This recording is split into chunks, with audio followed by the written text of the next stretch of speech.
Hi guys, welcome to Divine Classes. आज जो हम करंट अफेयर्स लेंगे वो नेशनल न्यूज़ में से लेंगे। तो शुरू करते हैं पहले प्रश्न से। According to the latest data released by World Poverty Clock, how many people in India are under extreme poverty. तो कितने लोग हैं भारत में जो कि अत्यधिक गरीबी रेखा के नीचे हैं। तो दैट इज़ 3.5 करोड़ पीपल। और ये भारत में जो जनसंख्या है उसके कितने परसेंट हैं, तो दैट इज़ 2.4%। और यूनाइटेड नेशंस ने कुछ गोल्स भी सेट किए हुए हैं जो कि सस्टेनेबल डेवलपमेंट गोल्स हैं। तो ये 17 सस्टेनेबल डेवलपमेंट गोल्स हैं, बट इनमें से कुछ ही इम्पोर्टेंट हैं, जैसा कि no poverty, zero hunger, good health and wellbeing, quality education, gender equality, clean water and sanitation, affordable and clean energy, then industry innovation and infrastructure, then reduced inequalities, climate action, life below water, life on land, peace, justice and strong institutions। ठीक है, इनमें से कई बार ऐसे question put up कर लिया जाता है कि जो यूनाइटेड नेशन ने sustainable development goal number 1 set किया हुआ है वो कौन सा है, तो दैट इज़ नो पावर्टी। तो इस तरीके से जो है क्वेश्चंस पुट अप होते हैं। तो आपको सारे तो नहीं, बट जो मैंने अभी आपको इम्पोर्टेंट गोल्स बताए हैं वो आपको याद होने चाहिए। Next is, recently former president Ramnath Kovind has submitted a report to president of India. This report is related to what. तो एक रिपोर्ट जो है हमारे रामनाथ कोविंद जी के पैनल ने अभी सबमिट की है हमारे प्रेसिडेंट को। तो वो रिपोर्ट क्या है, वन नेशन वन इलेक्शन। और इस रिपोर्ट में कुछ रिकमेंडेशंस हैं। वो रिकमेंडेशंस क्या हैं, एक तो जो लोकसभा और विधानसभा के जो इलेक्शंस हैं वो एक ही टाइम पर होने चाहिए ताकि जो इलेक्शन में पैसे खर्च होते हैं वो कम हो सके। दूसरा, म्यूनिसिपल एंड पंचायत के जो इलेक्शंस हैं वो भी एक ही समय पर होने चाहिए। ठीक है, और अगर इलेक्शन में कोई भी जो पार्टी है मेजॉरिटी हासिल नहीं कर पाती है तो उस केस में फिर से इलेक्शन होने चाहिए। फिर अगर मान लीजिए कोई पार्टी सत्ता में है और वो नो कॉन्फिडेंस मोशन हो जाता है, तो उस वक्त क्या होगा कि वापस से रिइलेक्शन होंगे और जो सत्ता में आएगी पार्टी वो उस पीरियड तक ही काम करेगी जो कि रिमेनिंग पीरियड है, ना कि पूरे 5 सालों के लिए। तो ये भी एक रिकमेंडेशन है जो दी गई है। फिर पैनल ने ये सजेस्ट किया है कि जो ये सिस्टम है 2029 से जो है चालू होना चाहिए। तो ये सब रिकमेंडेशंस हैं जो कि इस रिपोर्ट में है। काफ़ी इम्पोर्टेंट रिपोर्ट है बिकॉज कई दिनों से ये जो है अखबारों में चर्चा में थी। तो अब जो है ये रिपोर्ट जो है सबमिट कर दी गई है हमारे प्रेसिडेंट को। According to the latest data released by the Ministry of New and Renewable Energy, which country is investing maximum in the projects related to solar energy in India? तो जो भी हमारे यहाँ प्रोजेक्ट्स हैं सोलर एनर्जी को लेकर, उनमें किस देश की जो सबसे ज़्यादा कंपनियाँ हैं वो इन्वेस्ट कर रही हैं। तो सिंगापुर की जो कंपनियां हैं वो सबसे ज़्यादा इन्वेस्ट कर रही हैं हमारे यहाँ के सोलर प्रोजेक्ट्स में। और अगर ऑर्डर की बात की जाए तो सिंगापुर के बाद आता है UK and then Mauritius. Government of India has launched which new scheme to give subsidy on electric vehicles.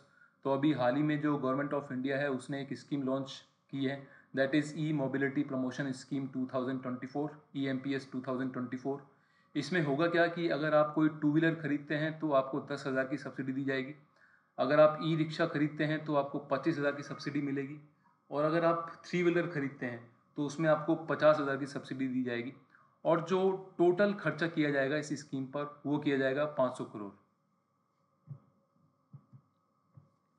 Where is the global spirituality Mahotsav organised. तो ये हैदराबाद में ऑर्गेनाइज किया गया है और इसका उद्घाटन किसने किया है, हमारी जो प्रेसिडेंट हैं श्रीमती द्रौपदी मुर्मू उन्होंने।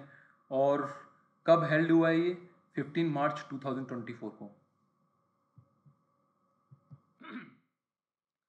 For the Lok Sabha elections, election commission of India has joined hands with which search engine. तो गूगल के साथ जो है हाथ मिलाया है इलेक्शन कमीशन ऑफ इंडिया ने। क्यों, इसको दो जिम्मेदारियां जो हैं इलेक्शन कमीशन ऑफ इंडिया ने सौंपी हैं। पहली कि कोई भी अगर गलत न्यूज़ होगी लोकसभा इलेक्शंस को लेकर उसको वो रोकेगी। दूसरा, जिस दिन इलेक्शंस के रिजल्ट आएंगे उस दिन जो गूगल है एग्जैक्ट रिजल्ट जो है जनता को दिखाएगी। तो बेसिकली दो जिम्मेदारियां जो हैं हमारे इलेक्शन कमीशन ऑफ इंडिया ने गूगल को दी हैं। In which city PM has laid the foundation stone of India's first semiconductor fabrication plant? तो कहाँ पर शिलान्यास किया गया है इसका? धुलेरा गुजरात में। और कौन बनाएगी इस कंपनी को? तो दैट इज टाटा ग्रुप। और सेमीकंडक्टर फैब्रिकेशन प्लांट क्या होता है? यहाँ पर क्या होता है कि जो भी सेमीकंडक्टर मटेरियल होता है, XYZ कोई भी मटेरियल होता है, उस पर क्या है, इंटीग्रेटेड सर्किट्स बनाए जाते हैं। और अगर हम एग्जाम्पल की बात करें इंटीग्रेटेड सर्किट्स की, तो एक जो माइक्रो प्रोसेसर्स होते हैं हमारे कंप्यूटर में, वो इंटीग्रेटेड सर्किट्स ही होते हैं। और जो मेमोरी चिप्स होती हैं हमारी मोबाइल फ़ोन्स में, ठीक है, वो भी इंटीग्रेटेड सर्किट्स का एग्जांपल है।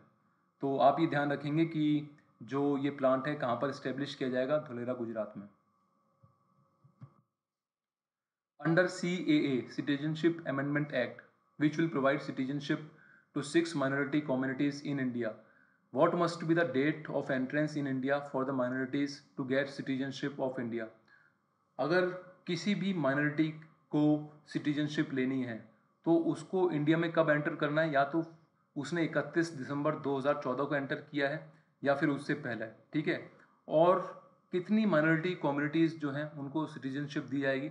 तो 6 माइनॉरिटी कम्युनिटीज़ हैं, जो कि हिंदू, सिख, जैन, बुद्धिस्ट, पारसी और क्रिश्चियंस हैं, ठीक है। और किन किन देशों की माइनॉरिटी कम्युनिटीज़ को जो है सिटीजनशिप दी जाएगी इंडिया में? तो वो हैं पाकिस्तान, बांग्लादेश और अफ़गानिस्तान, ठीक है। और कोई भी जो बंदा है वो रजिस्ट्रेशन कराना चाहता है इंडियन सिटीजनशिप के लिए, तो उसके लिए एक वेबसाइट भी तैयार की है हमारे गवर्नमेंट ऑफ इंडिया ने, तो दैट इज़ indiancitizenship.online.nic.in।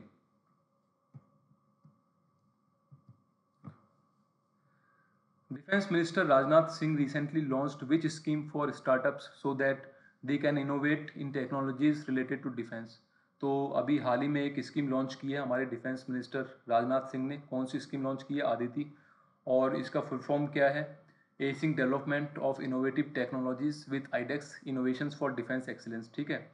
और इसमें होगा क्या कि जो भी स्टार्टअप्स हैं जो कि डिफेंस सेक्टर के लिए इनोवेट कर रही हैं और डिफेंस सेक्टर के लिए टेक्नोलॉजीज तैयार कर रही हैं, उनको मैक्सिमम 25 करोड़ की जो है फाइनेंशियल एड दी जाएगी, पैसा दिया जाएगा। और जो इस स्कीम का टोटल बजट है वो कितना है? That is 750 crore. Recently cabinet has decided to invest how much for the national AI mission? तो नेशनल AI मिशन तैयार किया गया है हमारी कैबिनेट के द्वारा, that is artificial intelligence mission. और इसके लिए जो कैबिनेट है कितना इन्वेस्ट करेगी? That is 10,370 crore. और इसमें होगा क्या कि जो आर्टिफिशियल इंटेलिजेंस के लिए इंफ्रास्ट्रक्चर चाहिए हमारी कंपनीज़ को, उसको जो है इम्प्रूव किया जाएगा। और इसके साथ में कैबिनेट ने एक स्कीम और निकाली है, दैट इज़ उन्नति। और इसका फुल फॉर्म क्या है? उत्तर पूर्व ट्रांसफॉर्मेटिव इंडस्ट्रियलाइजेशन। और इसमें होगा क्या कि जो भी नॉर्थ ईस्टर्न स्टेट्स में हमारी इंडस्ट्रीज़ हैं उनको डेवलप किया जाएगा। अंडर प्रधानमंत्री Ujjwala Yojana ₹300 LPG subsidy is extended till what date? तो प्रधानमंत्री उज्ज्वला योजना में जो है 300 रुपये की सब्सिडी दी जाती है एक सिलेंडर पर, तो उसको कब तक एक्सटेंड कर दिया गया है? तो 31 मार्च 2025 तक के लिए इसको एक्सटेंड कर दिया गया है। और आप ये भी ध्यान रखेंगे कि जो प्रधानमंत्री उज्ज्वला योजना थी, ये कब लॉन्च की गई थी? 1 मई 2016 को। कहाँ से? बलिया, उत्तर प्रदेश से। और इसमें ये कहा गया था कि बाय 2020 8 करोड़ जो LPG कनेक्शंस हैं वो डिस्ट्रीब्यूट किए जाएंगे, जो कि हो चुका है 7 सितंबर 2019 को। और ये लास्ट कनेक्शन कहाँ पर दिया गया था? औरंगाबाद, महाराष्ट्र में, ठीक है। और उसके बाद प्रधानमंत्री उज्ज्वला योजना 2.0 भी शुरू कर दी गई है। और इसमें क्या टारगेट रखा है कि 1.6 करोड़ LPG कनेक्शंस और दिए जाएंगे, तो ये आप ध्यान रखेंगे। Central government has increased the DA to how much percentage? तो DA को बढ़ा दिया गया है सेंट्रल गवर्नमेंट के द्वारा। तो कितना बढ़ाया है? 4%, ठीक है। और पहले अलाउंसेस कितने थे? 46%। लेकिन अब इस 4% के बढ़ने के वजह से 50% जो है अलाउंसेस हो जाएंगे। और इसकी वजह से जो हमारी गवर्नमेंट है उस पर कितना भार पड़ेगा? तो दैट इज़ 12,868 करोड़। और आप ये भी ध्यान रखेंगे कि जो DA होता है इसके कई सारे एलिमेंट्स होते हैं। उनमें से एक तो ये होता है कि ट्रैवलिंग अलाउंसेस होते हैं, उसके बाद जो हाउस रेंट अलाउंसेस होते हैं वो भी इसी का DA का पार्ट होते हैं। तो ये भी आप ध्यान रखेंगे। तो कितना DA बढ़ा दिया है? 4%।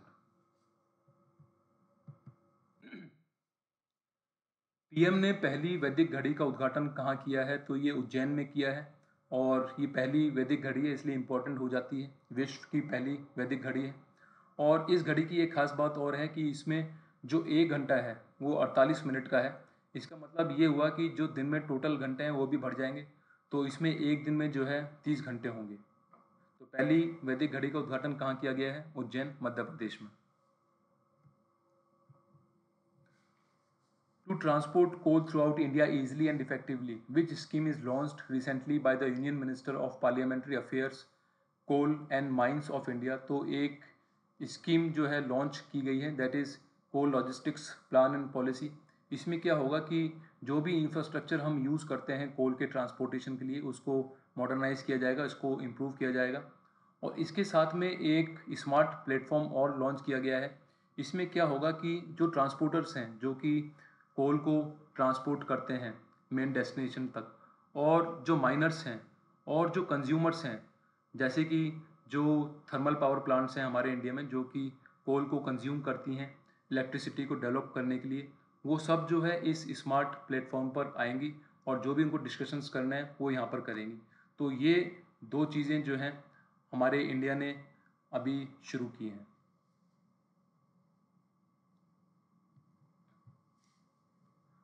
Where is the agriculture integrated command and control centre inaugurated? तो ये न्यू दिल्ली में जो है इनॉग्रेट किया गया है। और इसमें क्या है कि दो काम किए जाएंगे। पहला तो फार्मर्स को ये बताया जाएगा कि किस तरीके से वो टेक्नोलॉजी यूज़ कर सकते हैं अपने फार्म्स में प्रोडक्शन बढ़ाने के लिए। दूसरा ये बताया जाएगा कि जो भी उनके फार्म की सॉइल है उसके लिए बेस्ट क्रॉप कौन सी है ताकि वो प्रॉफिट ले सकें। तो बेसिकली ये दो चीज़ें बताई जाएंगी। और ये जो सेंटर है किसके द्वारा इसका उद्घाटन किया गया है? तो जो हमारे agriculture and farmers welfare minister हैं अर्जुन मुंडा, उन्होंने इसका उद्घाटन किया है। Which country has been awarded with measles and rubella champion award? तो measles and rubella champion award किसको दिया गया है? तो इंडिया को दिया गया है। और ये किस लिए दिया गया है? क्योंकि इंडिया ने कई सारे ऐसे स्टेप्स उठाए हैं जिनकी वजह से जो ये डिजीज़ हैं इंडिया में अब कम हो गई हैं। और आप ये भी नोट रखेंगे कि कई महीनों से जो इंडिया की 50 डिस्ट्रिक्ट्स हैं उनमें कोई भी जो है मीजल्स एंड रूबेला का कोई भी जो है केस नहीं आया है। तो इन दोनों एफर्ट्स की वजह से जो है इंडिया को measles and rubella champion award दिया गया है।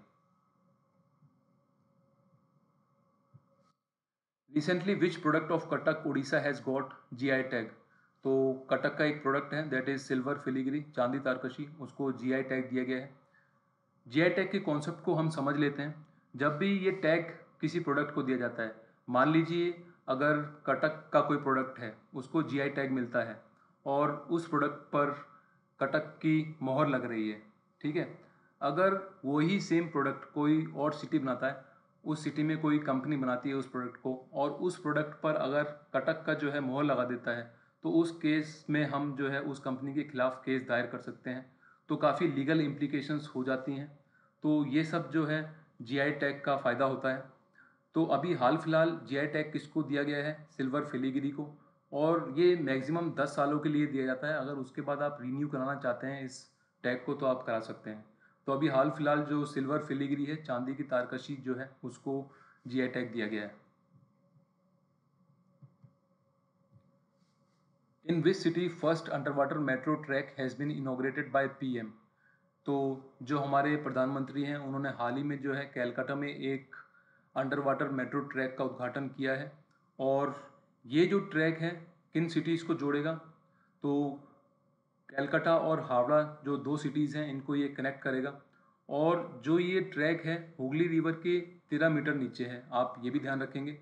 और आप ये भी ध्यान रखेंगे कि जो फर्स्ट मेट्रो है इंडिया में वो कहाँ से शुरू की गई थी? तो that is also from Calcutta. और कब शुरू की गई थी? इन 1984।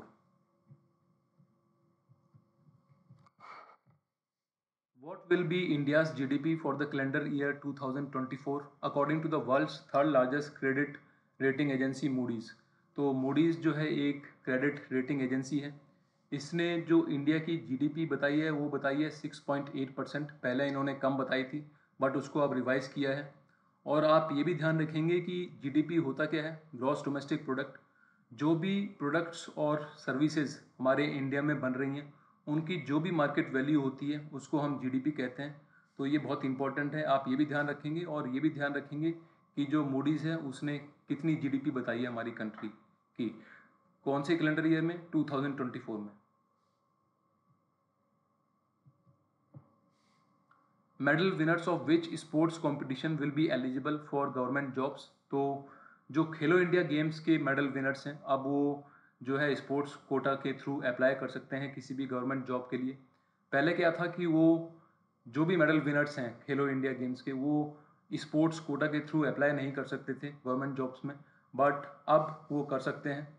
और आप ये भी ध्यान रखेंगे कि जो खेलो इंडिया गेम्स है इसमें कौन कौन से गेम्स इंक्लूड हैं। एक तो खेलो इंडिया यूथ गेम्स, खेलो इंडिया यूनिवर्सिटी गेम्स, खेलो इंडिया विंटर गेम्स और खेलो इंडिया पैरा गेम्स, ठीक है। और इनकी शुरुआत कब की गई थी, 2017 में। और ये बहुत ही इंपॉर्टेंट पर्सनैलिटी हैं बिकॉज इनका नाम आजकल बार बार अखबारों में आ रहा है। तो minister of youth affairs and sports हैं और ये हैं अनुराग ठाकुर, ये भी आप ध्यान रखेंगे। Who won the first prize at the National Youth Parliament Festival 2024? तो इसमें फर्स्ट प्राइज़ किसको मिला है, यतिन भास्कर दुग्गल को। और इस फेस्टिवल में 3 लेवल्स थे, एक तो डिस्ट्रिक्ट लेवल था, जो इसमें जीता वो स्टेट लेवल पर पहुंचा है।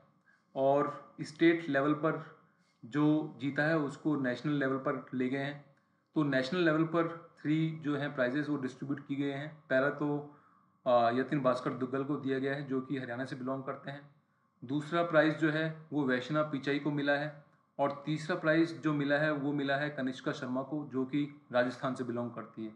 और थीम क्या रखी गई थी इस फेस्टिवल की, that is young voices engage and empower for Nations transformation, ठीक है। और इसका ऑब्जेक्टिव क्या होता है, इसका ऑब्जेक्टिव ये होता है कि जो हमारे देश के युवा हैं उनको ये बताया जाए कि किस तरीके से जो हमारे एक्ट्स हैं वो बनते हैं हमारे पार्लियामेंट में, किस तरीके से जो बिल्स हैं वो पास होते हैं हमारे पार्लियामेंट में, और किस तरीके से हमारा पार्लियामेंट फंक्शन करता है। तो इन सब चीज़ों को बताने के लिए जो ये नेशनल यूथ पार्लियामेंट फेस्टिवल है उसका ऑर्गेनाइजेशन होता है। How many Vande Bharat express trains have been inaugurated by PM recently. तो कितनी वंदे भारत एक्सप्रेस ट्रेन्स जो हैं हमारे प्रधानमंत्री ने लॉन्च की हैं हाल ही में, तो दैट इज़ 10। और कहाँ पर हुआ है ये, अहमदाबाद में। और आप ये भी ध्यान रखेंगे कि जो फर्स्ट वंदे भारत ट्रेन थी कब लॉन्च की गई थी, February 18, 2019 को, ठीक है। और कहाँ से कहाँ तक, Delhi to Varanasi. RBI has stopped which digital payment app recently. तो आरबीआई ने स्टॉप किया है पेटीएम की फंक्शनिंग को। और रीज़न क्या था, बिकॉज जो पेटीएम थी वो आरबीआई की गाइडलाइंस को फॉलो नहीं कर रही थी। और इसमें होगा क्या कि जो पेटीएम बैंक है उसको स्टॉप कर दिया गया है, जो पेटीएम का वॉलेट है उसको स्टॉप कर दिया गया है, और जो पेटीएम ने फास्टैग्स डिस्ट्रीब्यूट किए हैं कस्टमर्स को उसको भी स्टॉप कर दिया गया है। लेकिन अगर ऑलरेडी पैसा रखा है वॉलेट में या फास्टैग में उसको आप यूज़ कर सकते हैं। तो अभी हाल ही में जो आरबीआई है उसने स्टॉप कर दिया है किसको, पेटीएम को।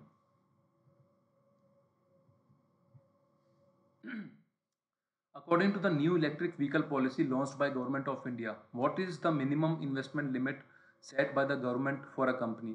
तो हाल ही में एक ईवी पॉलिसी लॉन्च की गई है। तो इस पॉलिसी में क्या होगा कि मिनिमम जो है 4150 करोड़ जो है कंपनी को इन्वेस्टमेंट करने पड़ेंगे, और उसके बाद विद इन 3 ईयर्स उसको प्रोडक्शन शो करना पड़ेगा, और विद इन 5 ईयर्स उसके जो भी व्हीकल्स होंगे उसमें जो 50% पार्ट्स हैं वो इंडियन कंपनीज के होने चाहिए। तो ये भी इम्पोर्टेंट चीज़ है। और इसमें इंपोर्ट लिमिट भी रखी गई है। अगर मान लीजिए कोई कंपनी है जो कि इंपोर्ट करके जो है यहाँ पर व्हीकल्स बेचना चाह रही है तो वो मैक्सिमम 8000 व्हीकल्स जो है इंपोर्ट कर सकती है पर ईयर, और 40,000 व्हीकल्स इंपोर्ट कर सकती है फॉर 5 ईयर्स के लिए। Who has been given additional charge of Telangana governor. तो इनको जो है एडिशनल चार्ज दिया गया है गवर्नर का तेलंगाना का, और वो कौन है, सीपी राधाकृष्णन। और ये ऑलरेडी जो है 10th गवर्नर हैं झारखंड के, और लोकसभा के मेंबर भी रह चुके हैं 2 बार। और आप ये भी ध्यान रखेंगे कि जो गवर्नर होता है उसका अपॉइंटमेंट कौन करता है? प्रेसिडेंट। भारत सरकार ने हैती में फंसे भारतीयों को निकालने के लिए कौन सा ऑपरेशन शुरू किया है? बहुत ही इंपॉर्टेंट क्वेश्चन है, बिकॉज ऑपरेशंस कई बार जो है एग्जाम्स में पूछ ले जाते हैं। तो इंद्रावती ऑपरेशन चालू किया है हैती में।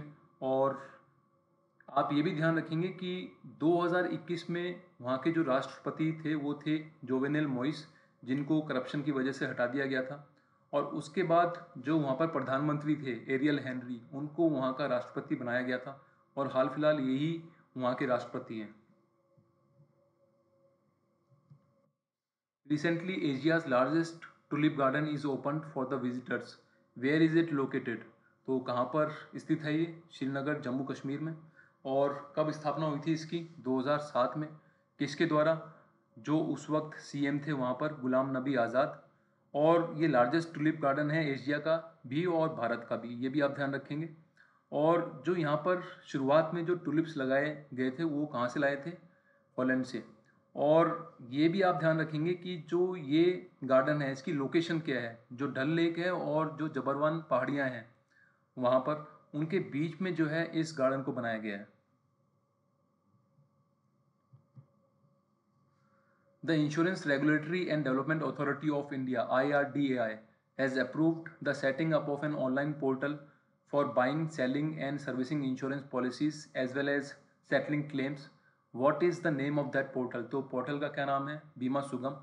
और इसमें होगा क्या कि जो डिफरेंट कंपनीज हैं उनके जो भी डिफरेंट प्रोडक्ट्स हैं, ठीक है, जैसा कि लाइफ इंश्योरेंस हो गया, हेल्थ इंश्योरेंस हो गया, जनरल इंश्योरेंस हो गया, ये सब जो इंश्योरेंस पॉलिसीज़ हैं एक ही जगह अवेलेबल होंगी।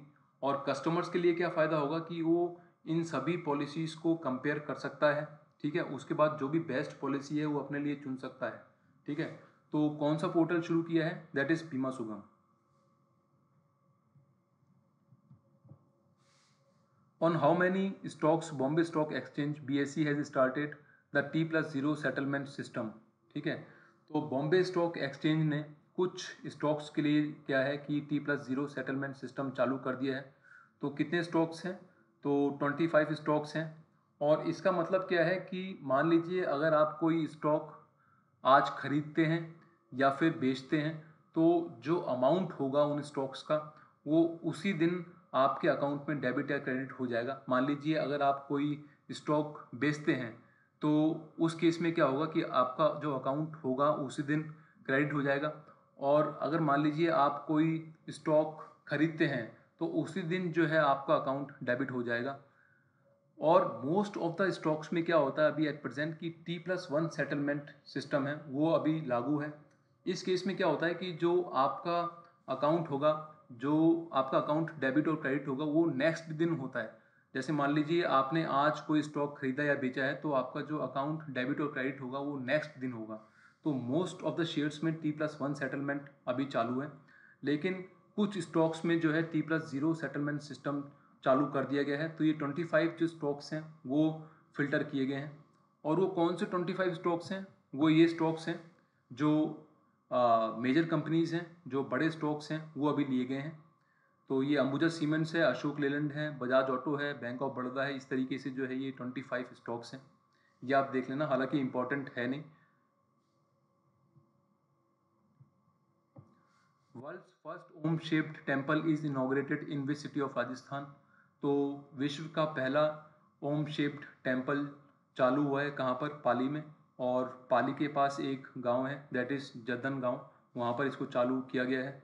और इस मंदिर की खास बात यह है कि इसका जो आकार है वो ओम आकृति का है, ठीक है। और ये मंदिर किस देवता का है?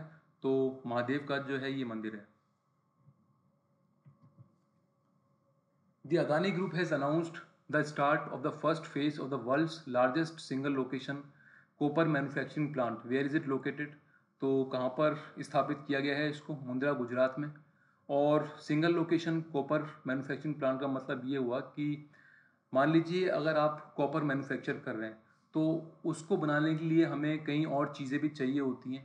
तो वो चीज़ें जो हैं वहीं पर मिलेंगी। ठीक है, अभी हाल फिलहाल क्या होता है कि जो मोस्टली कॉपर मैन्युफैक्चरिंग प्लांट्स है, अगर उनको कॉपर मैन्युफैक्चर करना है और उनको कोई चीज़ चाहिए, अदर चीज़ चाहिए जो कि कॉपर मैन्युफैक्चरिंग में हेल्प करती है, तो उनको दूसरी जगह से वो इंपोर्ट करनी पड़ती है उस जगह पर। ठीक है, तो इस प्लांट में क्या है, ये नई सिस्टम है। यहाँ पर क्या है कि जो सारी चीज़ें हैं जो कॉपर मैन्युफैक्चरिंग में यूज़ होती हैं, वो सारी यहीं इसी प्लांट पर लोकेट की गई हैं। ठीक है, तो ये प्लांट कहाँ लोकेट किया गया है, मुंद्रा गुजरात में। और आप ये भी ध्यान रखेंगे कि जो हिंडाल्को है, अभी हाल फिलहाल सबसे ज़्यादा जो कॉपर है इंडिया में प्रोड्यूस कर रहा है। Through which app voters can complain if there is any discrepancy in model code of conduct. तो एक एप्लीकेशन बनाई गई है सी विजिल, और इसमें होगा क्या कि अगर मान लीजिए आपको लगता है कि कोई उम्मीदवार वोटर्स को रिश्वत दे रहा है, या फिर कुछ गिफ्ट्स डिस्ट्रीब्यूट कर रहा है, या फिर कुछ और जो चीज़ें हैं वो डिस्ट्रीब्यूट कर रहा है वोटर्स को वोट्स के लिए, तो उस केस में आप इस एप्लीकेशन पर जाके कंप्लेंट कर सकते हैं उस उम्मीदवार के खिलाफ। और ख़ास बात यह है कि विद इन 100 मिनट्स जो है आपकी कंप्लेंट को रिजॉल्व कर दिया जाएगा। तो कौन सी ऐप लॉन्च की गई है, तो that is C vigil. Largest dairy cooperative of India Amul is going to launch its milk product in which country. तो हमारे इंडिया की जो लार्जेस्ट डेयरी कोऑपरेटिव है अमूल, अभी ये जो अपने प्रोडक्ट्स हैं वो यूएसए में भी लॉन्च करेगी। और आप ये भी ध्यान रखेंगे कि जो अमूल के फाउंडर हैं वो कौन है, त्रिभुवन दास किशीभाई पाटिल। और कब स्थापना की गई थी इसकी, 14 दिसंबर 1946 को। हेडक्वार्टर कहाँ पर है इसका, आनंद गुजरात में। और आप ये भी ध्यान रखेंगे कि जो अमूल है, इसने जो हमारे इंडिया में वाइट रिवॉल्यूशन हुआ था उसमें बहुत बड़ा जो है कंट्रीब्यूशन दिया था। India's first Ayurvedic cafe is opened in which city. तो इंडिया का पहला आयुर्वेदिक रेस्टोरेंट चालू किया गया है कहाँ पर, न्यू दिल्ली में। और ये महर्षि आयुर्वेदा हॉस्पिटल है जिसके कैंपस में जो है इसको चालू किया गया है। और इस रेस्टोरेंट का नाम क्या रखा गया है, Soma the Ayurvedic kitchen. India's first integrated oil palm processing unit by 3F Oil Palm is inaugurated in which city। तो एक first integrated oil palm processing unit का जो है उद्घाटन किया गया है, तो कहाँ पर किया गया है, रोइंग अरुणाचल प्रदेश में। और किसने इनॉग्रेशन किया है इसका, हमारे प्रधानमंत्री मोदी जी ने। और आप इंटीग्रेटेड प्रोसेसिंग यूनिट का कॉन्सेप्ट भी याद रखेंगे। इसमें क्या होता है कि जैसे मान लीजिए ऑयल रिफाइनरी है और वो ऑयल प्रोड्यूस कर रही है, तो इसके साथ में जो भी वेस्ट प्रोडक्ट्स होंगे, जो भी ऑयल को बनाते वक्त जो वेस्ट प्रोडक्ट्स निकलेंगे, उन वेस्ट प्रोडक्ट से जो भी बाय प्रोडक्ट्स निकलते हैं वो भी उसी कैंपस में बनाए जाते हैं। ठीक है, तो जब ये दोनों चीज़ें एक साथ होती हैं तो उसको हम इंटीग्रेटेड प्रोसेसिंग यूनिट कहते हैं। ठीक है, तो ये first integrated oil palm processing unit लगाई गई है कहाँ पर, रोइंग अरुणाचल प्रदेश में। सो गाइज, ये सारे करंट अफेयर्स थे नेशनल न्यूज़ में से। So thank you and keep watching my videos.